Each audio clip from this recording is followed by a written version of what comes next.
É um imenso prazer a gente poder estar aqui reunido numa tarde, num evento mariano, para que a gente possa repensar a nossa caminhada como filho de Deus. O grande começo da nossa vida espiritual, o grande começo, é quando a gente descobre que somos filhos, filhas, amados, amadas. Não é qualquer filho, é um filho amado. Quando a gente descobre isso, esse é o começo. E aí a gente, como filho de Deus, a gente sabe que estamos aqui como peregrinos. Nós somos forasteiros, né? Nós estamos nessa terra, mas nós não somos daqui, né? Nós somos cidadão do céu. Então nós estamos aqui de passagem. Então nós fazemos esse caminho como peregrino. A gente pode escolher as pessoas com quem a gente quer caminhar, não é? Não é assim? Uma das pessoas que a gente deveria ter como companheiro de caminhada, como peregrino, é Maria. Mas qual é o perigo que nós corremos? Nós podemos ver Maria como mestra e como a primeira discípula de Jesus. Aquela que já sabe do caminho, que ela já andou. Nós podemos ver Maria, aquela bendita, por quê? Acreditou. Foi isso que Marta falou para ela. Isabel falou para ela: Maria, bendita és tu, porque acreditastes. Nós podemos ver Nossa Senhora, se eu pegar os atributos dela, como imaculada, mãe de Deus, assunta ao céu. Falar, não, é longe demais de mim? Dou conta de chegar perto dela, não? Ela é inimitável, não consigo. Ou eu posso reduzir Nossa Senhora a uma santinha que me dá milagres a baixo custo. Vou fazer uma novena, e aí ela me concede, que ela é mãe. Com qual Maria você está caminhando? A que Maria você reduziu ela? A mãe de Deus, a sua mãe. Qual consciência nós temos do papel de Nossa Senhora como nossa mãe? Então, se eu escolho Maria, e se eu começo a despertar que mais do que uma santa, que eu peço uma graça, e ela me atende, porque como diz São Bernardo, até esse momento que eu estou conversando com vocês, nunca se ouviu dizer que alguém pediu alguma coisa a ela e foi negado. Vocês já ouviram contar isso? Ninguém. Todo mundo que pediu a mãe, ela atendeu. Mas será que é só esse papel que ela tem na nossa vida? Será que é só isso? Que a hora que eu estou apertado, eu corro aqui nos pés dela. Eu vou aqui em Aparecida, e vou lá, peço uma graça. Será que eu reduzo Maria a isso somente? Na verdade, a gente precisava de convidá-la, de pedir a ela a graça, de que ela fosse a nossa mestra espiritual. Que ela nos ajudasse nesse caminho, porque ela já sabe o caminho que chega no céu. Ela conhece. Ela foi a primeira discípula. Ela andou atrás do filho dela. Nossa Senhora teve que fazer uma caminhada de fé que não foi uma brincadeira. Ela era uma menina de 14 anos. Quando ela disse sim, Deus pegou ela pela mão e ela não andou, não, voou. Né? De Nazaré até Jerusalém, o chão dela não foi uma brincadeira. Ela era uma criança, para poder amadurecer como ela amadureceu. Então, como mestra, aquela que eu posso aprender com ela, aquela que eu posso pedir orientação e falar com ela, a senhora sabe tudo que o Senhor quer para a minha vida, me ajuda a entender, me ajuda a aceitar a vontade do Pai, me ajuda a andar no caminho que pertence a seu filho, me ajuda a andar com o passo que a senhora andou, me ajuda a acreditar e me ajude a confiar, porque a confiança é sinônimo de quê? Confiança é sinônimo de quê? De fé. A fé e a confiança andam. Para mim poder pedir a Nossa Senhora que me ajude a fazer esse caminho. Me ajuda a ter um comportamento de filho, Me ajuda a ter uma disciplina. E a gente vai entendendo que para a gente poder fazer uma caminhada, a gente precisa de graça. É graça sobre graça. Porque a nossa vida espiritual também é investimento. E como que a gente não investe na vida espiritual? A gente investe na vida profissional, na família, em tantas coisas a gente investe. Você já conversou com alguém que falou, estou investindo na minha vida espiritual? Vocês já ouviram isso? Porque eu nunca ouvi. Alguém que fala, agora estou investindo agora na vida espiritual. Então, a gente precisa de graça. Então, porque a nossa vida é o encontro da nossa liberdade com a graça de Deus. Nós só vamos andar à medida que a gente desejar. Então, nós vamos chegar perto dela e falar, a senhora me ajuda, eu quero rezar todos os dias. A senhora me ajuda a conseguir essa graça? Então, é a sua liberdade de querer e de Deus de conceder. Compreendem? Porque se, enquanto a gente continuar quietinho, Deus com toda a delicadeza dele, e ela com toda a ternura e doçura, nunca vai falar, você está esquecendo de rezar. Não vai cobrar. Eu vou cobrar de vocês, ela vai? Não vai. Então, imagina, Nossa Senhora apareceu 13 de maio, lá em Fátima, mais de um século, e ela pediu 3 coisas, quais foram? Rezar o rosário, todos os dias, a reparação e a consagração. Então, quantos fazem a consagração dos primeiros sábados? Me mata de tristeza, não, gente? Só isso? Mas é só isso, é pouquinho. Era para estar todo mundo de pé, gritando, assim, eu faço aquilo que a minha mãe pediu. O primeiro pecado de Adão e Eva, que hoje nós estamos pelejando, trabalhando nessa luta, tendo dor de parto. Qual foi o pecado de Adão e Eva? Nós estamos igualzinho, né? Filho mesmo, né? A mãe pediu e nós fingimos que não escutamos. A mãe pediu e nós fingimos que não escutamos. Porque não levamos a sério a nossa vida espiritual. Não levamos a sério. Então, isso não é uma brincadeira. Então, a minha caminhada espiritual, eu dependo da minha vontade e da graça de Deus.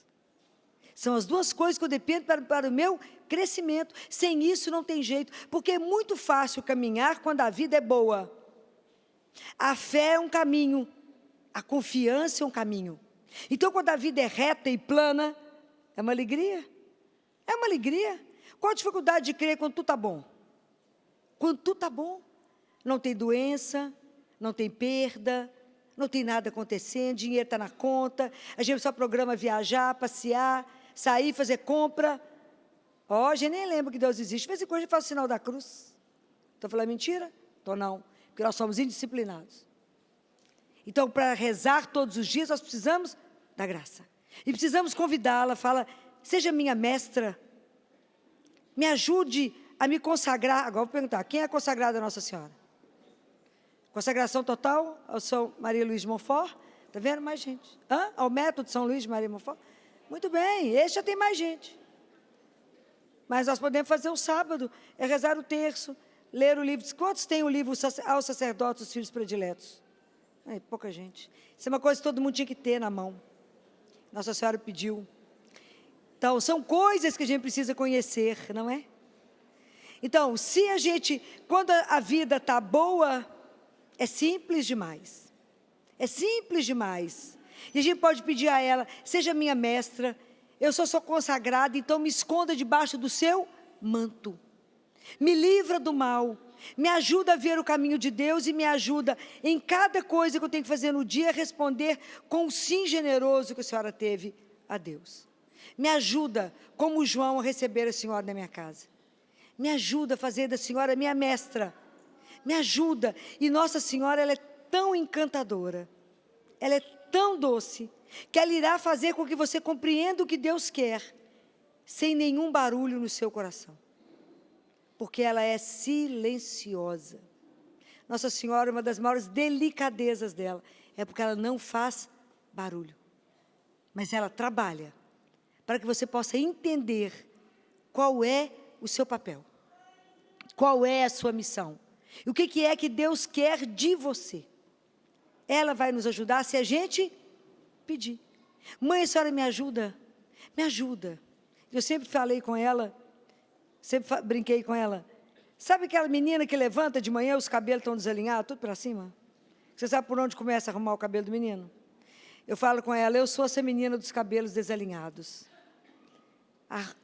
Alinhe os meus cabelos, para que um dia a senhora possa me apresentar ao rei. Eu não posso chegar ao rei de qualquer jeito.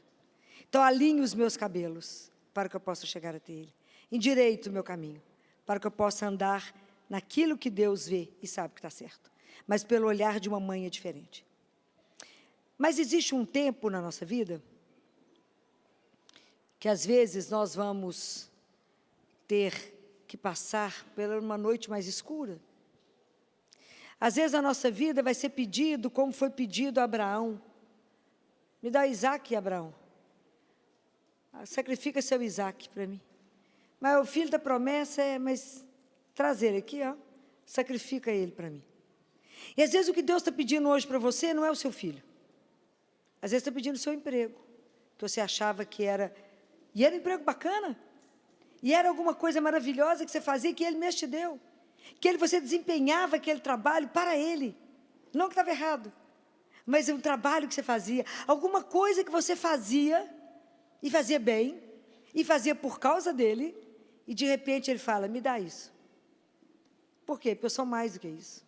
Sou muito mais do que os seus dons. Do mesmo jeito que Jesus, que Deus Pai, naquele momento, testou o coração de Maria na cruz. Testou o coração dela. E encontrou no coração dela somente o sim e o amém, igual ela deu no dia da anunciação. Deus Pai encontrou no coração dela, aos pés da cruz, um sim e um amém. Hoje Ele espera encontrar no nosso coração assim também, quando Ele pede aquilo que a gente não queria entregar para Ele. Fala, mas só vai me pedir isso? Vou, mas não mais. Eu sou mais, eu sou o Senhor. Então, quando a vida nos pede algo mais, é quando a nossa fé tem que ser trabalhada, é quando eu vejo exatamente aonde que eu joguei a âncora, e a nossa âncora não pode estar na terra, a nossa âncora tem que ter sido lançado no céu. Então, como é que eu dou conta de viver tudo que a vida me pede, quando às vezes eu perco? Qual que é a base da nossa fé cristã? Qual que é a base da nossa fé cristã? É a ressurreição de Jesus. Então, por causa da ressurreição dele, a gente sabe que tudo será transformado. Por causa disso, a gente sabe que a morte não tem a última palavra. Por causa disso, nós sabemos que aquilo que Deus preparou para nós, como Ele ressuscitou Jesus, Ele vai ressuscitar cada um de nós. Aquilo que Ele preparou para cada um, não é um trabalho que eu tenho, não é algo que eu tenho, um poder que eu tenho, que vai ser aquilo que vai me tirar Deus. Vocês conhecem François Xavier? Alguém já ouviu falar nele? Alguém já leu um dos livros dele, que se chama 5 Pães e 2 Peixes? Leiam, ele será um santo. Ele foi o arcebispo de Xangai, que quando o comunismo chegou, ele foi preso com a batina que ele estava. Nem uma Bíblia ele tinha na mão, não tinha nada, ele foi preso. Os padres, as freiras foram levados para os campos de arroz, colocaram fogo em tudo, em todas as livrarias, queimaram todos os livros católicos, queimaram todas as Bíblias, queimaram tudo. E esse homem ficou preso durante 11 anos. Dos 9 não tinha nem janela. A cama dele era mofada. Foi internado algumas vezes entre a vida e a morte. Mas não morreu lá não, Nossa Senhora tirou ele. E ele falava que quando a primeira coisa quando ele estava preso e ele estava desesperado, lembrando da diocese, lembrando do povo, lembrando de todas as coisas que ele tinha, mas tinha que fazer tal movimento, tinha que fazer isso, tinha que fazer aquilo. Ele escuta com muita clareza assim, François, você quer Deus ou as obras de Deus? Quem você quer? Deus ou as obras de Deus? Então, se Ele me deu um trabalho, e nesse trabalho eu servi a Ele, e nesse momento Ele fala, não é mais isso que eu quero de você, me dá isso, que eu preciso de outra coisa, eu preciso de você em outro lugar. E você tem que falar com Ele, então, sim, Senhor, eu te entrego. Porque o que é que me pertence? Nada. Você quer Deus ou você quer as obras de Deus? Então esse desapego, esse estar sempre a serviço, despojado, entregue. Então como Deus colocou Nossa Senhora à prova na cruz, vai ter isso na nossa vida. Como é que eu peco contra a esperança? Qual que é o nome do pecado contra a esperança? Desespero. O desespero é o pecado contra a esperança. Santo Agostinho fala assim, quer conhecer o caráter de um homem? Dê o sofrimento. Isso eu presenciei, quantos anos? Mais de 36 anos. Na hora que você vai dar uma notícia, que o seu filho, aquele que você ama, tem uma doença, e que ele não voltará para casa.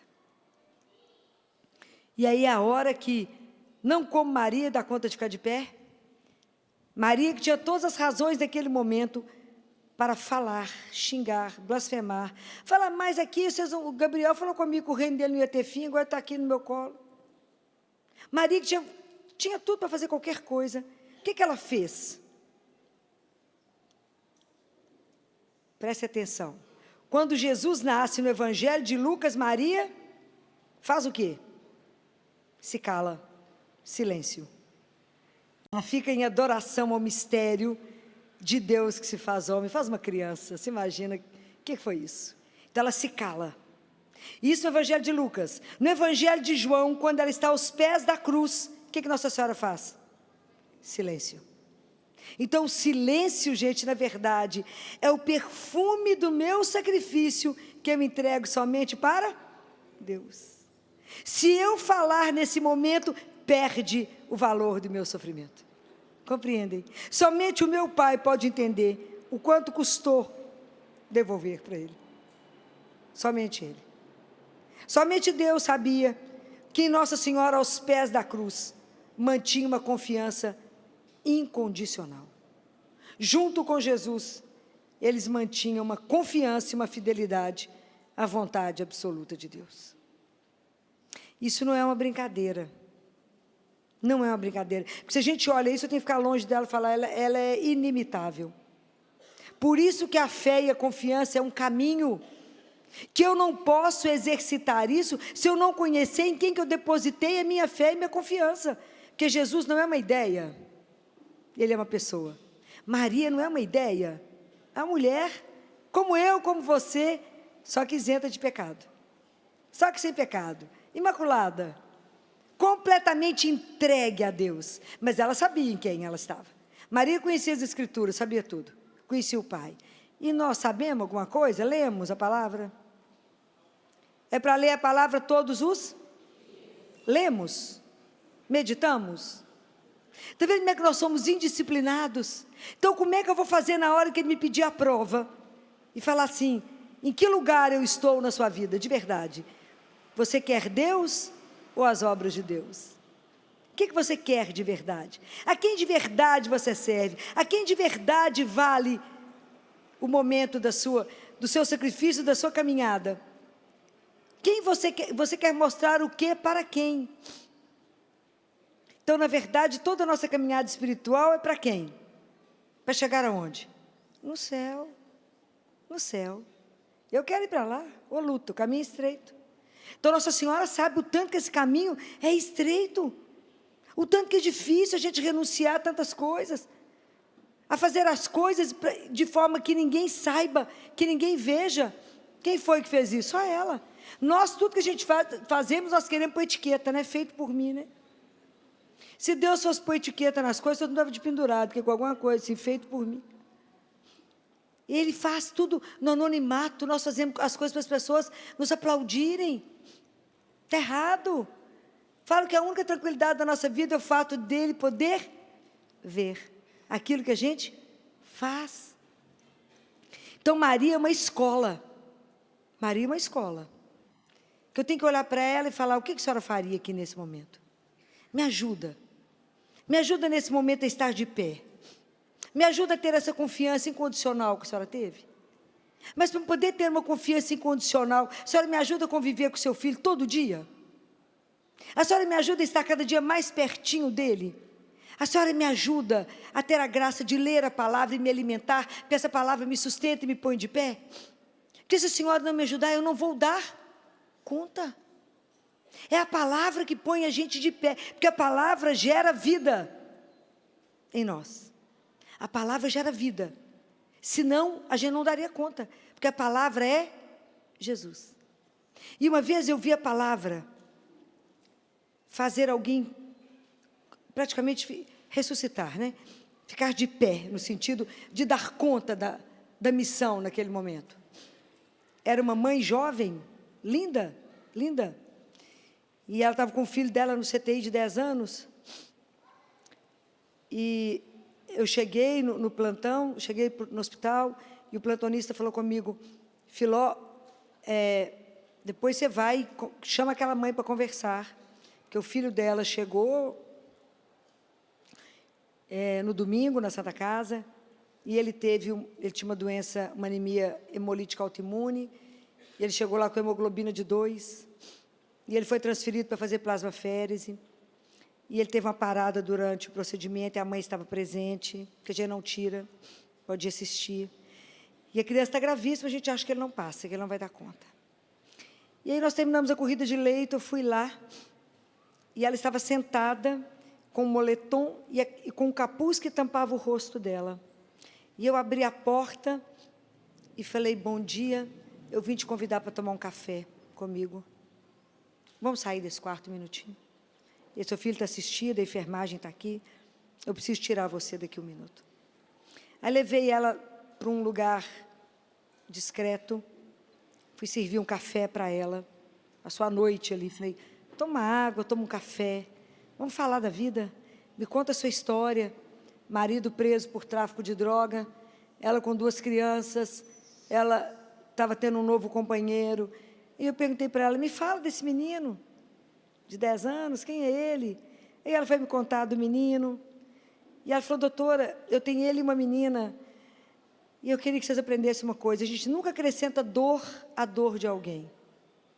E ela falou, doutora, ele no sábado ele já passava mal, mas ele falou assim, ô mãe, depois só me leva no hospital, deixa eu ver minha irmã dançar balé primeiro. Ele sabia, ele era muito esperto, ele sabia que ele estava ruim, mas ele quis ver a irmã dançar balé, então foi dançar balé. Doutora, se eu tivesse trago ele no sábado, mudaria a história? Falei, não, mudaria nada, absolutamente nada. É porque a família está falando comigo que o menino só vai morrer porque eu trouxe um dia depois. Falei, não, é porque é grave mesmo. Aí perguntei para ela, o que você sabe da doença do seu filho? E ela foi falar. E eu falei com ela, o que você está percebendo?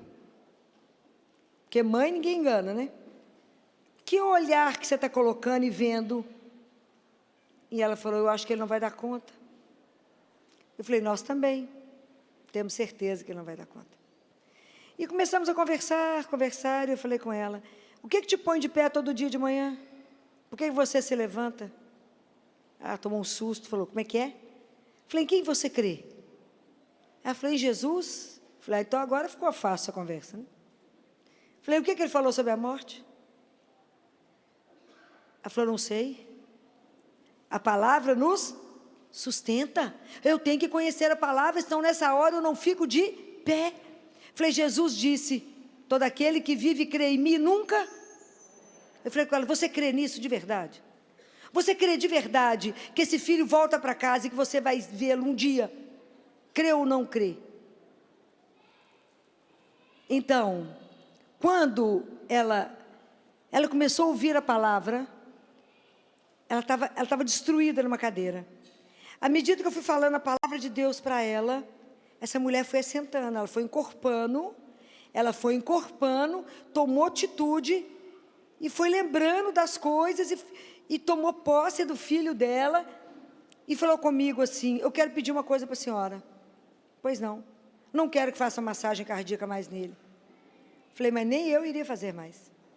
Porque agora, com tanto remédio que ele está tomando, se ele começar a diminuir a frequência do coração, não é parada, é morte. Na verdade, ele vai voltar para casa. Enquanto a gente conversava, eu fui citando para ela vários trechos da palavra. A supervisora de enfermagem chegou e fez assim para mim. Falei, olha, eles estão me chamando, que é proibido morrer só.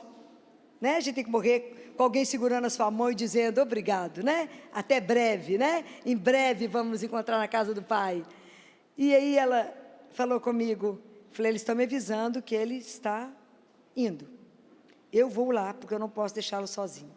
Você, como mãe, quer ir ficar comigo? Ela falou, quero. Sem massagem? Falei, sem massagem. Vou fazer com ele o que eu fiz com meu pai, sem massagem. Juntos, rezando.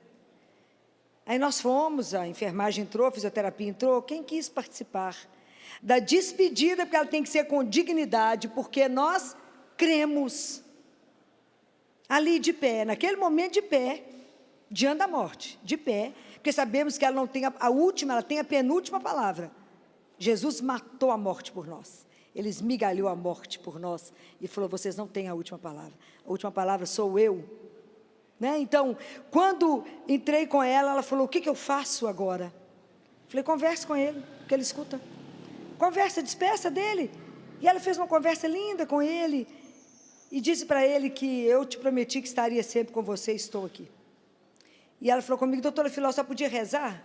Vamos rezar. Vamos fazer entrega. O que nos pertence? Só os pecados, né? O resto não é nosso. Falei, então, vamos entregá-lo para onde ele tem que voltar? Para a casa do Pai. E aí fizemos uma entrega. Depois que fizemos a entrega, eu falei com ela, agora fale com ele. Vá. Pode ir. Eu vou dar conta. Pode ir. Porque quando a gente ama demais, eu não quero ver aquele que eu amo numa cama, aquilo não é vida. Falo, pode ir, porque eu sei para onde você vai. Volta para a casa do seu pai. E ela repetiu com autoridade, falou com ele, pode ir, meu filho, que nós vamos nos encontrar. Quando ela falou, pode ir, o monitor zerou. E aí foi tão impressionante, porque nessa hora foi quando ela tirou o capuz, soltou o cabelo, e falou, doutora Filó, o que eu faço agora? Falei, eu posso te ajudar? Ela falou, não, eu só quero um abraço. Me agradeceu e falou, eu posso te ajudar? Quer que eu ligue para sua família? Ela falou, não, eu é que vou dar notícia. Ela saiu completamente transformada, e foi por causa da palavra que eu lembrei a ela. Falei, nós não estamos aqui nesse mundo solto, nós temos uma pertença, e isso é o descanso da nossa alma. Isso é a coisa mais importante da nossa vida, é saber que as coisas não encerram ali, tem muito mais por acontecer, tem muito mais por vir, porque assim é Deus na nossa vida, Ele tem sempre o melhor para nós. Nós temos que caminhar nessa certeza. E aí ela deu notícia, voltou e falou comigo, posso pedir mais uma coisa para a senhora? Pode. Eu posso arrumar o corpo do meu filho? Falei, claro, minha filha, ele é seu. Falei com a enfermagem, deixa ela entrar, deixa ela fazer o que ela precisa fazer, porque é mãe, gerou, cuidou, e com a mesma dignidade, com amor, volta. A gente de pé e fala, obrigado, porque o Senhor me permitiu ser mãe, me permitiu gerar, mesmo que eu não esteja aqui, serei sempre mãe. Quem tira esse título seu? Ninguém tira esse título, é seu, mas obrigado, Senhor. Falei com ela, gratidão e confiança na palavra de Deus, naquilo que Ele disse, todo aquele que vive e crê, não morrerá. Mas para a gente dar conta de estar de pé, você tem que estar alimentado. Se você não estiver alimentado, o vento sopra, você cai. Como é que você se alimenta todo dia? Quantas vezes por dia vocês comem? Fala, umas 5, né? Tem gente que come só um horário, o dia inteiro, né? Começa e vai até o fim. Estou falando mentira? Não. Tem gente que come o dia inteirinho. Sai de uma coisa, entra na outra, sai de uma coisa, entra na outra. E o Espírito alimenta quantas vezes? Quantas vezes alimentamos o Espírito? Deus Pai fala para Catarina de Siena assim, Catarina, vocês são corpo e alma. A alma não se alimenta de comida, porque ela não é isso que sustenta. Não é isso. A alma se alimenta de duas coisas, o quê? Do que a sua alma se alimenta? De quê? Da palavra e da Eucaristia. Então, quantas vezes vocês estão alimentando a alma de vocês? Por isso que comungar uma vez por semana dá? Você chega no domingo já na misericórdia, né? Não tem nem fôlego mais. Então, para você exercer a sua função, eu falo que a maior missão, a missão mais difícil que Deus nos concede é ser filho de Deus. A profissão que vocês escolheram é a forma da gente santificar. Mas a grande dificuldade da nossa vida, a grande missão da nossa vida, no mundo ateu que nós estamos, é revelar que somos filhos de Deus. Então, todas as nossas atitudes têm que revelar o nosso Pai. E o nosso Pai é? Deus é? Então, as nossas atitudes têm que ser de amor puro. Então, vocês imaginam como é que nós estamos. Porque as pessoas têm que olhar para você e falar, não, mas você está lembrando o Pai. O Pai vai fazer assim também. Será que as pessoas estão olhando para nós falando isso? Pois é. Mas se eu não alimento o Espírito, como é que eu vou dar conta de dar alguma coisa? Como é que eu vou dar conta de trabalhar em meu coração diante de tantos vícios, de tantos pecados, que eu preciso tirar, que eu estou caminhando com ela como minha mestra? Aquela que acreditou. Por que as coisas não acontecem na nossa vida? Porque a gente não acredita. Não acreditamos. Então, de verdade, o dia que acreditarmos que Jesus está vivo, corpo, sangue, alma e divindade, naquela Eucaristia, nós vamos andar léguas para comungar uma vez por dia. Mas a gente não acredita, acredita mais ou menos. Você acredita? Acredita, Senhor, mais ou menos. Verdade. Então, quanto que a gente precisa pedir a Jesus na hora de comungar? A gente tem que pedir a Ele, me dá a fé da cananeia. Mas foi muito difícil me dar a fé da cananeia, a fé daquela mulher que só encostou na orla do seu manto e ficou curada daquela hemorragia. Como eu não tenho essa fé, eu vou falar uma coisa com o Senhor. Eu creio, mas aumenta a minha fé. Fala com Ele, a outra coisa que eu preciso, eu vou para o Senhor igual aquele leproso. Sabe quantos leprosos foram até Jesus? 10. Então, Senhor, eu quero ir até o Senhor como uma leprosa e falar, cura a chaga, cura a lepra da minha alma, porque eu quero voltar para casa, eu quero ir para o céu. Nossa Senhora é minha mestra e eu tenho que vir cá atrás dela. E a outra coisa que eu tenho que pedir a Jesus, me dá a graça de ser igual dos 10 leprosos, quantos voltaram? Então me ajuda a terminar, quando eu receber Jesus, eu fazer uma coisa que chama ação de graças. Eu não acabo de comungar e vou embora. Eu não acabo de comungar e vou para o pé de um santo, ou nem de Nossa Senhora. Isso é depois. Eu estou com a pessoa mais importante do universo em mim. E eu vou vigiar a roupa do outro, quem está comungando, o que eu tenho com isso? Nada. Nada. Nada. Mas eu perco a graça. Jesus diz assim, quando você recebe uma visita importante na sua casa, você recebe ela na sala. E quando você assenta ela na sala, ela chega, você sai e vai ver quem está passando na rua, na janela? É assim que a gente faz na Eucaristia. A gente recebe Jesus e dá as costas para Ele, vai fazer outra coisa. Melhor, nós temos que melhorar a nossa vida com Ele. Ele fala, eu venho até você cheio de graças para entregar no seu coração. Mas o seu coração é tão duro, é tão incrédulo, que eu volto com as graças para trás. Está vendo quanta coisa a gente tem que caminhar? Quanta coisa a gente precisa perguntar a Nossa Senhora, me ajuda, eu tenho que entrar na fila de comunhão com esses 3 propósitos, eu creio, mas aumenta a minha fé, cura a minha lepra, e me ajuda a ser como o leproso que volta, e a hora que você recebe a comunhão, faça ação de graças, fala obrigado, porque o Senhor se dignou vir até mim, que sou nada, o Senhor que é meu Criador, é o meu alimento, é o meu sustento. Isso é uma coisa extraordinária. A gente não tem dimensão do que significa isso. Então é preciso, a gente perde isso todos os dias. Todos os dias, pela falta nossa de consciência, porque vivemos no raso. Então quando a gente passa por um problema, quando você tem um diagnóstico, você tem uma doença grave, aí você começa a acordar. Aí você começa a rezar. Aí você fala, ele vai me pedir agora. Agora está na hora de eu voltar para casa. E agora? Como é que eu estou? E agora, aquilo tudo que eu acumulei, vai ficar para quem? Prestem atenção. Por isso que a nossa vida espiritual tem que ser um investimento. Então eu tenho que saber que cada dia que eu vivo, falta menos um para voltar para casa. E eu tenho que voltar com alegria que eu estou voltando para a casa do meu Pai. Sabe por que a gente não tem essa alegria? Porque a gente não acredita que Deus nos espera. Deus te espera. Já pensou nisso? Deus me espera. Imagina a alegria dele quando eu chegar, que eu abrir a porta e falar, Pai, vai falar, oi, que saudade. Mas a gente nem pensa nessa hipótese. Mas é preciso pensar para investir nisso. Eu tenho que olhar para ela e falar, como é que a senhora deu conta? Porque a caminhada não foi fácil. Pode imaginar quanta agonia ela passou? Pode imaginar. Eu fico imaginando quando Nossa Senhora teve que fugir com José e Jesus pequeno para o Egito. Imagina José acordar de madrugada e falar, pega ela, pega a mulher e o menino, pega a mãe e o menino, porque eles estavam atrás. Eles tiveram que fazer um caminho paralelo, porque o caminho normal estava todos os soldados de Herodes. Coitado de José, que aperto. E eles tiveram que ir confiando que Deus estaria guardando e fazendo tudo, providenciando tudo. Porque o que estava escrito para ela? Tinha cartão de crédito, de débito, não tinha nada. Nada. Pode imaginar quando ela viu o filho dela sendo rejeitado na sinagoga. Pode imaginar cada coisa que aconteceu.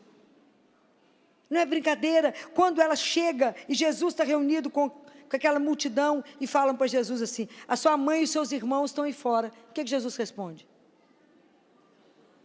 Quem é minha mãe? Mas não falou isso para diminuí-la. Falou isso para que a gente possa compreender que quem é minha mãe e meus irmãos? São aqueles que ouvem a palavra de Deus e põem em... Nós estamos igualzinho.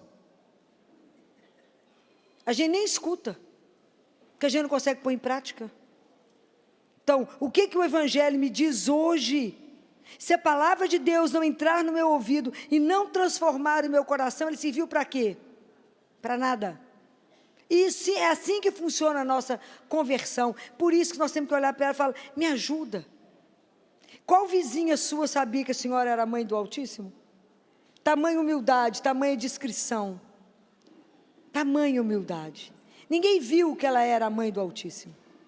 Ela estava ali fazendo as tarefas de casa. Não tinha um exército de anjos lavando, passando, cozinhando para ela, não. Era ela. Então imagina cada coisa que ela passou, que ela viveu. Pode imaginar como é que foi o caminho quando ela ficou sabendo que Jesus foi preso? Pode imaginar o que foi para ela ver o sangue dele no chão, ver ele todo machucado e saber que ele foi flagelado. Quando a multidão gritou, crucifica. E há um livro da Catarina Emmerich, que escreveu, de onde saiu o filme de Mel Gibson. Ela é uma mística, não é? Alguém, não sei se vocês já leram alguns livros dela. Mas esse livro da paixão de Jesus, ela conta que Nossa Senhora, na hora que vê Jesus carregando a cruz, e que Jesus sai e que ela fala com o João, João, vamos pegar um outro caminho, porque eu preciso vê-lo, João. E que ela estava branca, lívida, tremendo e com os lábios roxos. E que ela está paradinha esperando ele passar. E que os homens passam, os soldados passam e falam, quem é essa mulher sofrendo desse jeito? E alguém fala, é a mãe dele. E um soldado fala, se tivesse criado direito, ele não estava aqui. Ela recebeu todos os insultos, de pé. Aí outro passou, mostrou os pregos para ela, falou, olha o que faremos com ele. E ela, de pé. Então, ela é uma mestra. Como que ela deu conta de viver tudo isso? Como que ela deu conta de saber que ele, que era o Filho do Altíssimo, o Filho do Altíssimo, ela entregou ele para nós, para que a gente pudesse ter direito ao céu. Isso foi uma brincadeira. E isso é uma construção. Então, nós precisamos de pedir a Nossa Senhora que nos ajude nessa construção. Fala, me ajude quando a noite difícil chegar, quando as notícias chegarem, que elas me encontrem lendo a palavra, sendo sustentada na palavra, sabendo que a palavra não mente, que Deus não nos decepciona. Imagina ela sozinha aos pés da cruz, ali com João, quando ela recebe uma nova missão, que ela passou a ser mãe de todos nós, mãe de uma humanidade inteira. Nossa Senhora só vai ter descanso o dia que ela colocar o último de nós no céu, fechar a porta e falar com o Pai, entregue. Eles estão entregues. Fora isso, ela não vai descansar. Porque tudo que ela pode fazer de esforço para nos salvar, ela faz. O empenho de Nossa Senhora para nos levar para casa é imenso. E as únicas coisas que ela pede há mais de 100 anos, nós não fazemos. Então é preciso pensar de verdade, onde eu quero ir? Então, como é que eu quero caminhar? Como é que eu quero de verdade dar testemunho cristão? Não é quando a vida está boa, é quando a vida está do avesso.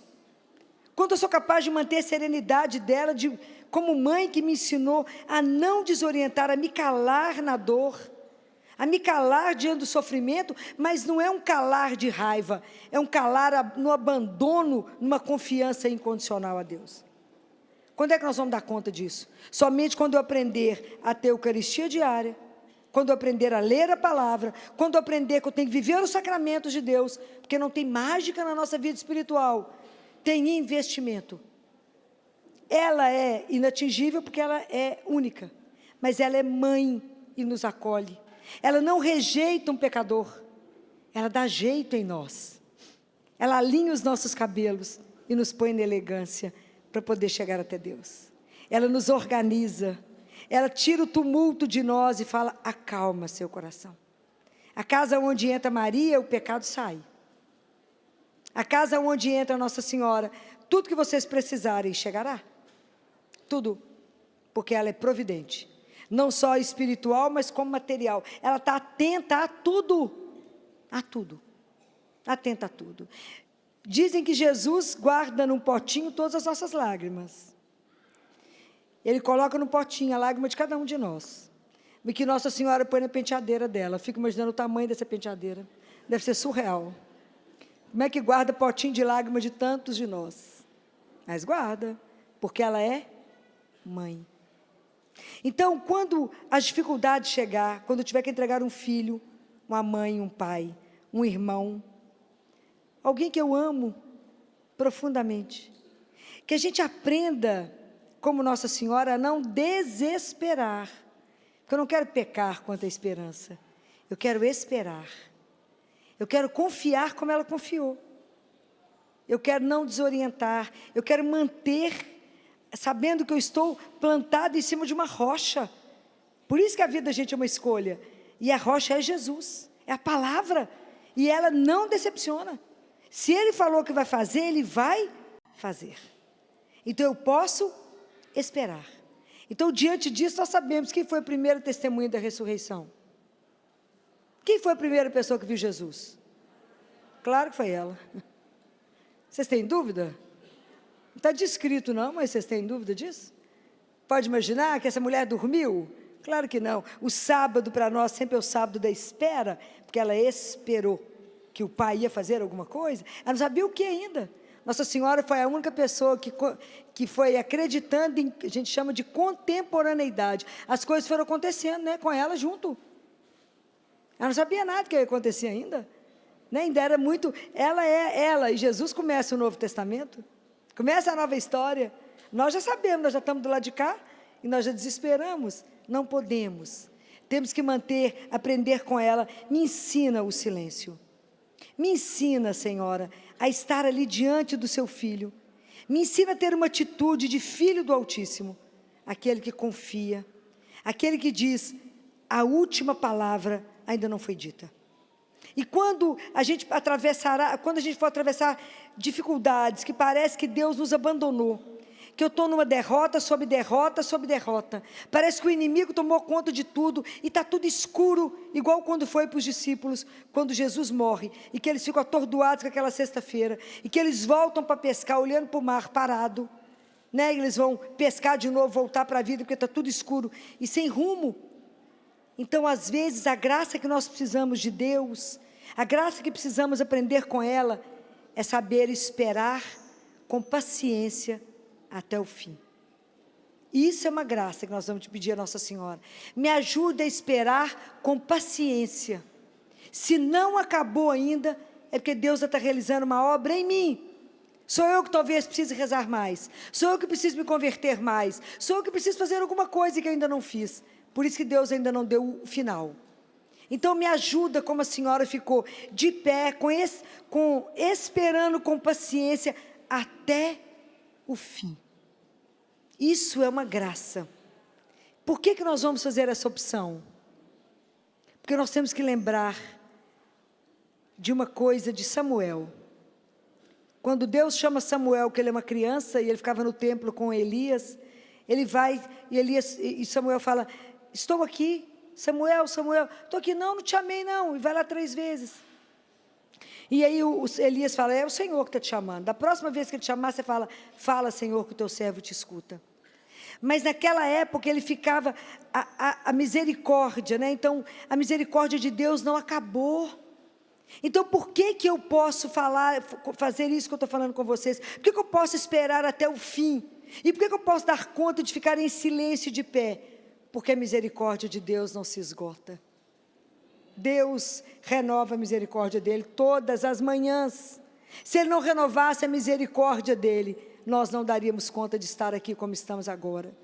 Somente porque a misericórdia se renova a cada manhã, eu posso recomeçar. Eu posso de novo acreditar, e posso de novo falar, pode ser que hoje Ele traga a palavra, pode ser que hoje Ele traga decisão, pode ser que hoje Ele transforme tudo, porque a misericórdia de Deus não encerra, não acaba, e eu desejo terminar a minha vida, e essa palestra dizendo, é nessa confiança, é nessa certeza, que eu quero viver até o último minuto da minha vida. Louvado seja nosso Senhor Jesus Cristo.